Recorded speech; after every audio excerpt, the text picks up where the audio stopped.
resting metabolic rate, or RMR, the thermic effect of food, and the thermic effect of activity. These are the three components which should add up to determine the total amount of calories that you expend or burn in one day. Just to recap, resting metabolic rate, or RMR, makes up the majority of your daily energy expenditure. It is estimated to make up somewhere between 60 and 80% of your total energy expenditure output. This is the energy your body needs to stay alive, or as the name suggests, simply energy needed for basic bodily functions at rest. The thermic effect of food, or TEF, is the energy needed for your body to digest and absorb the food you eat. For example, approximately 30% of the calories in protein are used to break it down, while only 10% of the calories used from carbohydrates and nearly 0% from fats. This is the scientific reasoning that explains why 1 calorie taken in does not mean 1 calorie is stored. Last, but certainly not least, is your thermic effect of activity. This is simply your daily activity. This component includes the calories expended on any kind of deliberate or spontaneous activity throughout the course of the day. This may include your scheduled walk or run in the morning, but it also includes things like standing up and down, taking the stairs, or even pacing while your favorite sports team is about to win.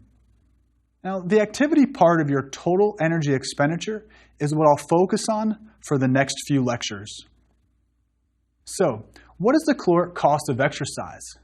Or what are the energy demands of our muscles? If you want to manipulate your body composition, it's important to know the quality of your calories and how many calories you are eating and drinking, and how many calories you are expending through various types of exercise demand various amounts of energy. Walking versus running, for example. And these energy demands are measured scientifically through what we call metabolic testing. Metabolic testing measures the amount of oxygen you take in during activity. The more strenuous or intense the activity, the greater the oxygen consumption. On average, humans consume 3.5 milliliters of oxygen per kilogram of their body weight per minute at rest. Now, we have all kinds of technology that estimate calories burned. But not long ago, the caloric cost of exercise was traditionally measured in what we call METs, or metabolic equivalents. Many of you have seen the METs term on the exercise equipment in your home or at your local gym. I saw both calories and METs on the treadmill I was using this morning. It is simply another way to assess or quantify the intensity level of your exercise. 1 metabolic equivalent is equal to the oxygen consumption of your body at rest, or as we just discussed, 3.5 milliliters per kilogram per minute. When measuring METs, everything is compared to the cost of energy at rest. So the more strenuous the exercise, the higher the MET value will be. That is, the higher the caloric expenditure will be in relation to resting. For example, running at a 10 mile per hour or 6 minute per mile pace equals 14.5 METs.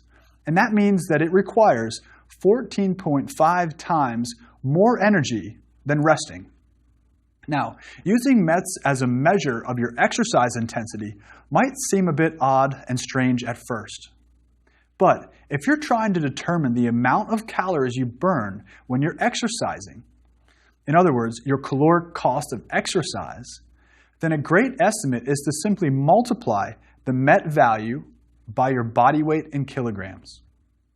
For example, if you're exercising at an intensity of 10 METs on a stationary cycle in your local gym and you weigh 80 kilograms or 176 pounds, then you're expending approximately 800 calories per hour of exercise.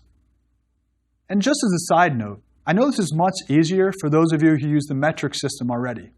Everything in science is based off the metric system. But for those of you who don't, all you have to do to figure out your weight in kilogram is to divide your weight in pounds by 2.2. Okay, so the science part is great and all, but you might be asking, what about me?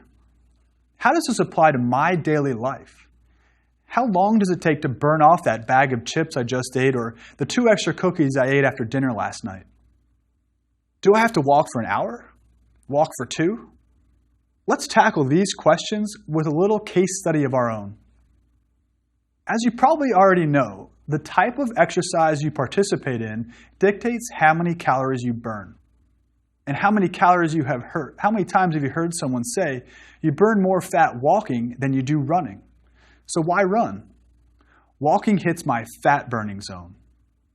Because the way the body's 3 energy systems work, that is the creatine phosphate, the glycolytic, and the oxidative systems, a lower intensity activity should burn more fat, right? Well, this is partially correct. A higher percentage of fat is burned from the total calories you use during low-intensity exercise. However, the tricky part rests with the actual number of calories burned from the exercise. Even though during high-intensity exercise, a lower percentage of fat is burned, the total number of calories burned is typically far greater than during low-intensity exercise. So the absolute amount of fat burned is typically greater with high-intensity exercise. So let's say I walk for an hour and burn 300 total calories, and 50% of that is from fat. So I burned 150 calories of fat. Now let's say I run for an hour and burn 1,000 total calories. Even if only 25% is from fat, I have now burned 250 calories of fat with the high-intensity exercise. So despite a lower percentage of fat burned when you run hard, you actually burn more fat because the caloric cost of this exercise was so much higher than the caloric cost of walking for an hour. Let's look at the big picture for a minute. Think of your body as a car. Your skeletal system is the body, your muscles are the pistons, and your cardiorespiratory system is the engine. It's great that you have a fine-looking car, but you need fuel. And that is what the metabolic system is for, converting ingested food into stored energy, and then converting this energy into fuel to support your body movements. You see, the strongest muscles in the world, or the most powerful heart in the world, are completely useless without the metabolic system doing its job of fueling the body with the energy needed to perform. Calories are essential, so don't treat them as the enemy. Food is fuel, and fuel your body properly for optimal body composition and performance in any aspect of your life, mental or physical. For most of us, our main energy source during exercise comes in the form of muscle glycogen. Your body has plenty of fuel to perform most exercises, generally about 2 hours of moderate to high intensity exercise. But sometimes we do run out, which is part of the reason you see athletes collapse from time to time. Their bodies have run out of the ability to access and utilize fuel. If you're a runner or were a runner, then I'd be willing to bet that you have experienced a time when you've hit the wall or bonked during a long run. You have the mental fortitude to continue, but the body simply won't run, and the body's system begins to shut down. The body is absolutely remarkable at properly operating all of its intricate systems most of the time, from muscles to enzymes to atoms, in complete unison. But it requires good quality fuel. And we've already talked about a calorie isn't a calorie, and you already know this. You wouldn't drink a 6-pack of soda or eat 5 cupcakes before a morning run to get some calories in your body, right? Of course not. Still, it is understandable that you may be confused with what the right way is. Maybe you ask yourself, what do I eat? How much do I eat? How often do I eat? When you think about taking energy in. And I bet the same thing goes for your exercise and energy expenditure in order to keep your energy balance and your weight under control. Do you ever ask, what workout should I do? Or what about that new workout I read in the magazine? So let's cover what we do know about exercise and your metabolism and see if we can clear up some of that confusion. Exercise increases your caloric expenditure above resting levels, or your resting metabolic rate, based on how long and how intensely you exercise. But here's an interesting question I get asked. Does this increase in metabolism last after I finish exercising? In other words, does this increase in caloric expenditure help you burn more calories throughout the day? Research has shown that your energy expenditure, in fact, does remain elevated after cessation of exercise. But it is important to note that the amount of elevation in metabolism is dependent primarily on the intensity of the exercise and to a lesser degree on the duration of your exercise. I'll say that again. The amount of elevation in resting metabolic rate you get depends mostly on the intensity of the exercise and to a lesser degree on the duration. For example, if you walk or jog for 30 to 60 minutes, you're likely to return to a baseline energy expenditure within an hour and probably only burn 30 more calories during that hour than if you didn't exercise. Ultimately, this afterburn won't play a big additional role to your total daily energy expenditure. But if you do a more highly intensive exercise, it may play a big role in your total daily energy expenditure. So what you do during exercise makes a difference in your resting metabolic rate. This is a very important point to understand. Let's look at an elite marathon runner who works at an extremely high intensity over 2 hours.